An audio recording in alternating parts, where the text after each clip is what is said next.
Senator Bob Casey, welcome to the show. Senator Bob Casey, of course, is running for re-election in the Commonwealth of Pennsylvania. Senator, I got to ask you, what in the world was happening in Wilkes-Barre with that Donald Trump, David McCormick speech?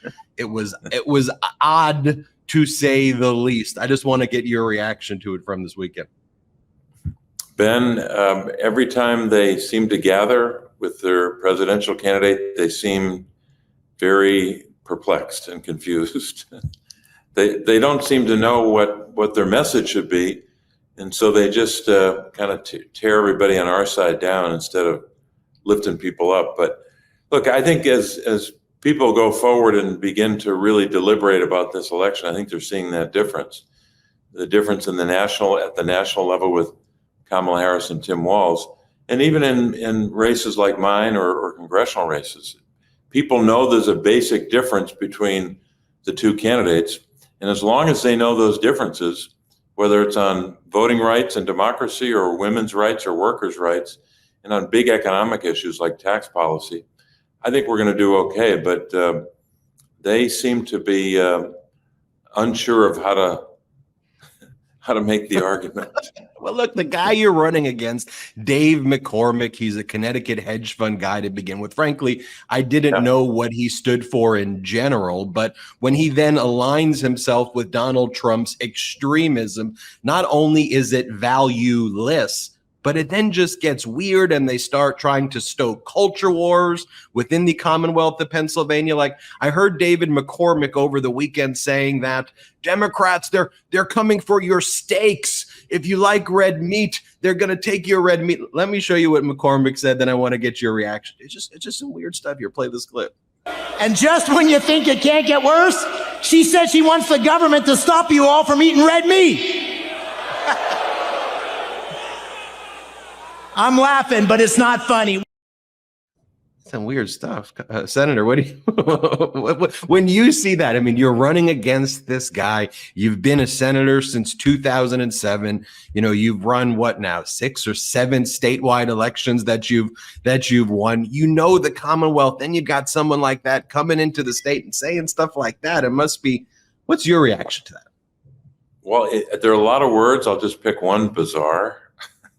I mean, look, I think most people know what's at stake, but I think what that clip shows you is how far some candidates are willing to go to genuflect to you know who.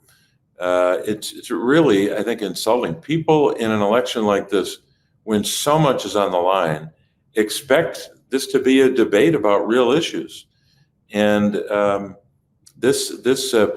part of the problem is with David McCormick or other candidates is they have to talk about these other things and create these wild scenarios that are not based in fact, because they need a distraction from the problems they're having on so many other issues. I mean, look, McCormick is a candidate who's already lied to the people about where he lives. He's lied about how he grew up. He said he grew up with nothing. His father was a university president. He wasn't, Abe Lincoln. Growing up, he had a pretty good upbringing and had a pretty secure life growing up, just like I did. So why would you lie about saying you came from nothing? Why would you lie about your position on abortion, his position on the work he did when he was running a company in Pittsburgh years ago, and he was outsourcing jobs and claiming he was creating jobs? That was a report that caught him in that lie.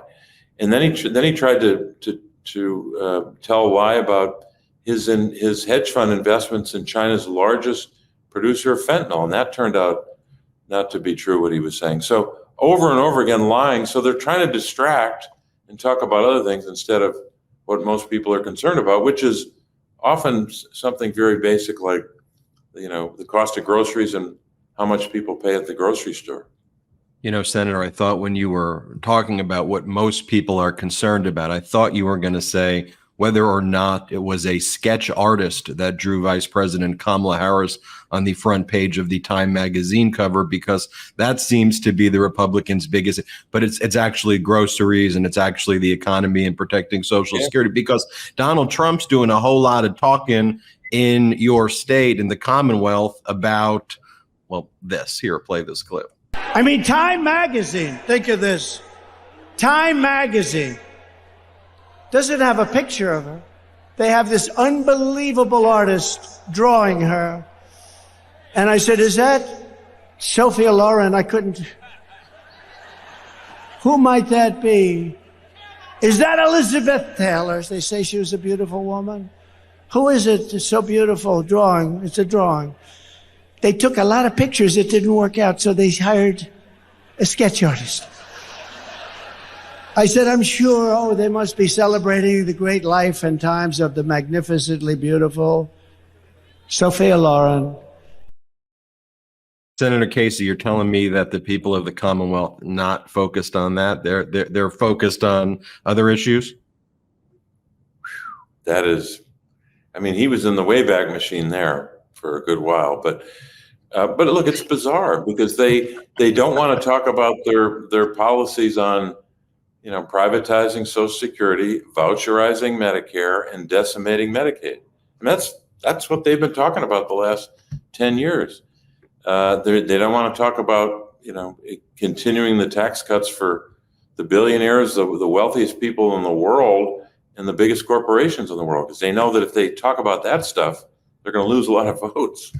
So I think it's, and look, my opponent is, even when I started issuing reports on greedflation way back in November of last year, he attacked me for it. He was kind of excusing the companies, I guess, either directly or indirectly, excusing companies for engaging in price gouging. Like it's okay to gouge someone, and if you challenge that somehow, you're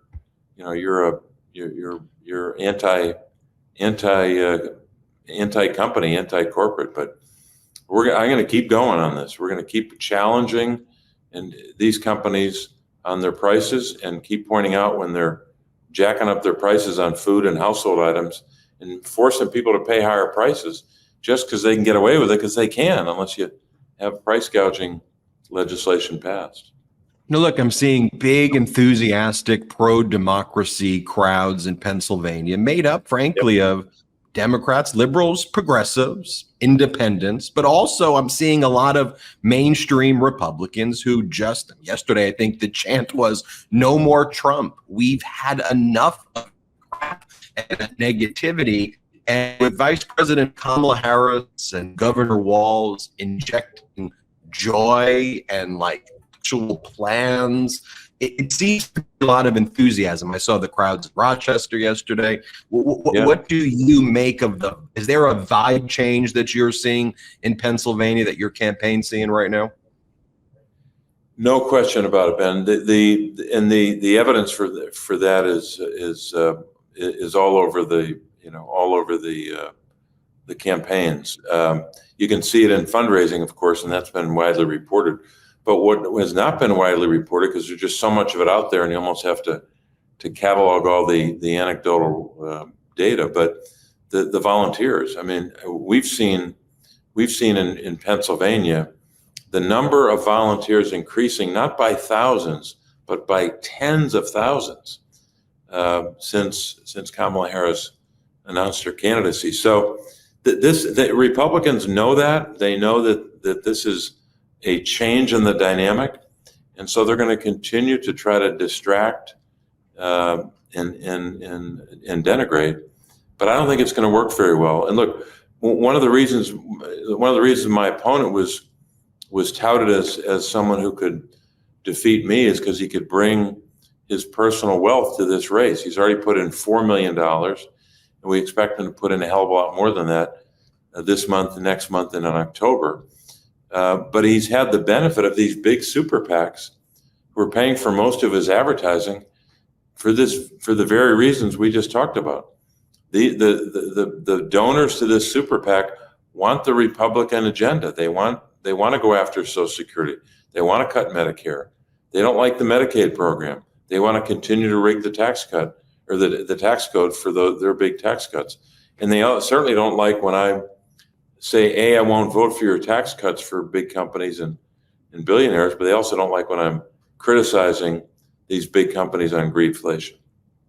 Now, there was also this clip circulating this morning that's going viral. Donald Trump, when he was in Bedminster, made that really horrible statement and said that people who get the Medal of Freedom are better than people who get the Medal of Honor, who risk their lives and serve in the military. And then he had his kind of right-wing media with him in Wilkes-Barre, and they tried to clean it up, but he just doubled down on what he said. So here's the clip that's circulating this morning. This happened in Wilkes-Barre, Pennsylvania. Let's play it and get your reaction.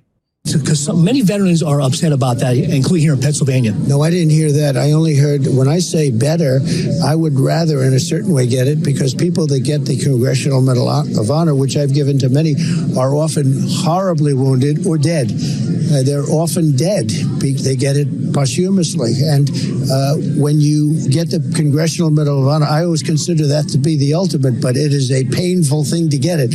When you get the Presidential Medal of Freedom, it's usually for other things, like you've achieved great success in sports, or you've achieved great, success someplace else. When you get the Medal of Honor, generally speaking, and I've met many of them, and I've seen the families of many of them, this is an incredible honor, but it was a statement that is much more painful to get, because they're oftentimes in very bad shape. I've seen them come up, and they've suffered greatly, whereas the Presidential Medal of Freedom, to my knowledge, I don't think anybody suffered, other than they've worked hard and they've done great things. One's a military award, one's a civilian award, but sometimes very painful to get the other.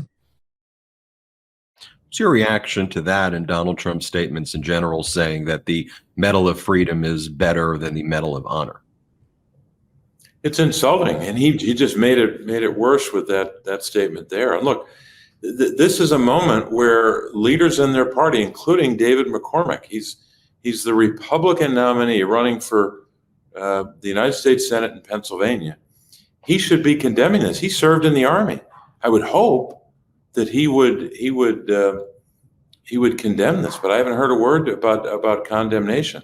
Just like when the former president said months ago that basically said that the chairman of the Joint Chiefs of Staff, General Milley, should be assassinated, should be killed.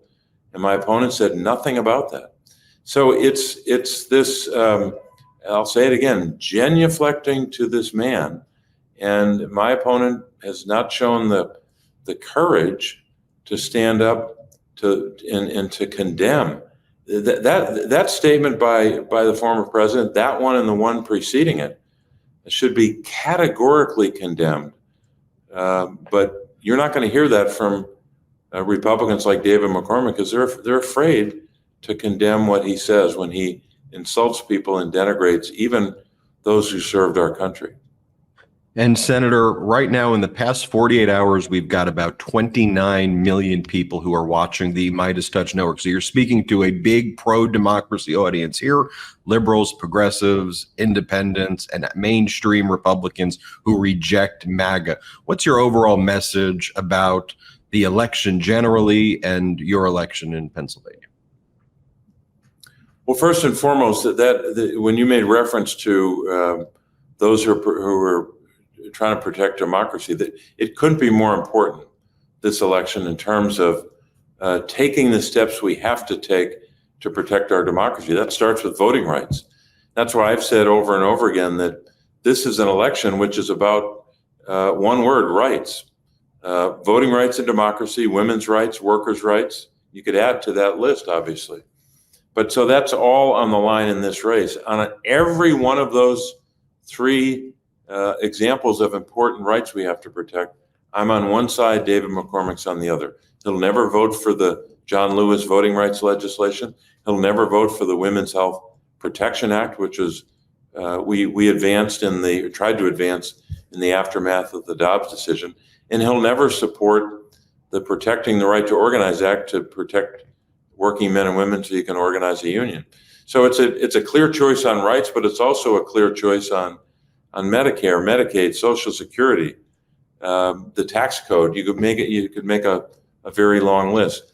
But here's the good news: is as much as we're divided, I think you're starting to see the country coming together, at least the consensus that is on the side of protecting those rights and making sure that that we hold big corporations accountable and that we change the tax code so that low-income folks and middle-class folks get a break, and the corporations and the billionaires have to pay their fair share. I think there's an emerging consensus on that, and I think people are going to vote in big numbers. That's the good news for our democracy. People are going to vote in big numbers, and I think by the end of this, I'm going to win my race, and I think Kamala Harris and Tim Walz will win at the national level.